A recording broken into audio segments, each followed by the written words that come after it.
Hi guys, welcome back. I'm Deanna. And I'm Abby. And we are High on Monsters. And today we're going to get into Scarah Screams. Ah! So it's the Fang Club exclusive doll. And I love Scarah. I'm glad they did another Scarah because in the first original G1 line, they did not do very many versions of Scarah. No. And she is one of my absolute favorites. So she is from the Irish folklore. And what is this called again? What this is going into, it's very timely because what it's going into is the Imbolc, which is the spring festival in Irish culture. So this is the ushering in of spring. And you can tell they're really going for it with all the green we're going to see and just bringing out the Irish and banshee effect. So we're transitioning from winter into spring, which is very awesome.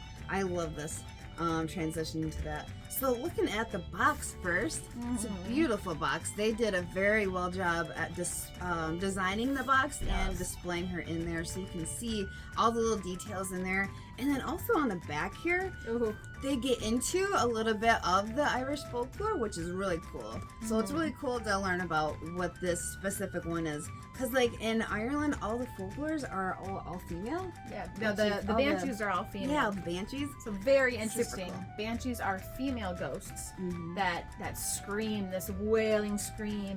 And that's to let the family know that there's going to be a death in the family.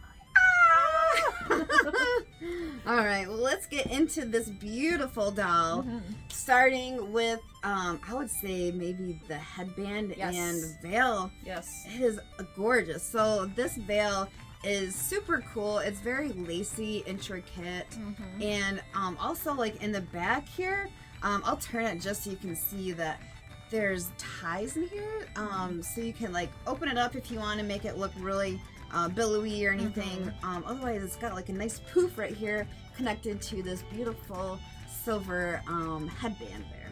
Absolutely. I like how they do that to not flatten the hair down and not lose the effect, because it gives a very nice billowy effect. Yeah. And it really is one of the highlights of this doll. We don't see a lot of veils, so it's super cool.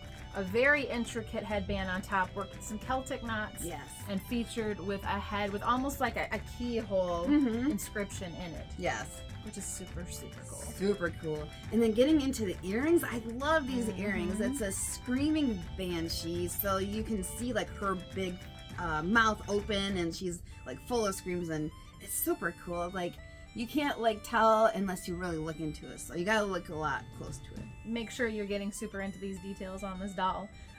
Getting into the face of her right here, it's just super, super spooky. Her eyes have that glossed kind of frosted look, but there still are pupils in there. Yes. So get close and look at that detail. She has a very pale face accentuated with that emerald effect. And one of my favorite kind of creepy features on here is that there's screaming everywhere on this doll, but she is zipped. She's not saying a thing, which is uber creepy. It is. I love it. That dress, man. Yeah, that dress is so gorgeous. So it's the velour type, velvety to mimic moss, which is super beautiful, and you can like touch it, and it's got a lot of texture to it.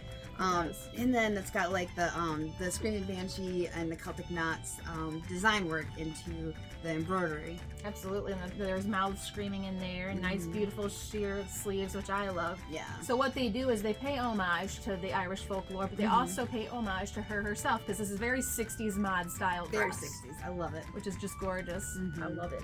Then look at these tights. Those tights are gorgeous. Ooh, I love it when they do tights on the dolls. They don't do it enough. No, they don't. So that's especially nice. Yeah, like nice and shimmery green.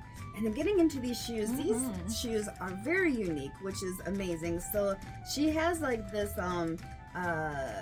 smoky type deal, so it makes the effect of she's floating and stuff. And then also these heels pop off, so it forms just a regular flat, which is so cool. Super cool, and it plays into the 60s go-go style vibe. Yeah, it really kind of pays homage to that. You can pop these off. There's screaming heads in this mist that her shoes seem to float on. So that could be really cool if you're doing some sort of like diorama display to be like vases or bookends or something cool. So you can play to that effect. There's nothing wasted here. Right. finishing off with the saddle stand, while we don't normally care for saddle stands, they at least added the leg clipping feature to which really is helpful. Really hold her up a lot better. So we appreciate that. Yeah, exactly. Anything else on this? Oh man, just appreciate her. So the price point on this doll was $50. Yeah, which is pretty that's a good price. So I would say you can take one out and enjoy it, because this is what these dolls are made to do. That price point isn't too scary for that. Right. But then you could also get one if you wanted for display purposes. Exactly. And the nice thing is what they did, they kind of seemed to learn from some other Skullector lines. These did sell out instantly, but then they opened up a window for it again. They did, yeah. So I think everybody pretty much got a chance that wanted to get it. Yeah. Super nice and very good for people who are getting into this for the first time. So. Absolutely. All right, well, I think that wraps up for today. Thanks for tuning in. We'll see you guys next time. Stay groovy, girl.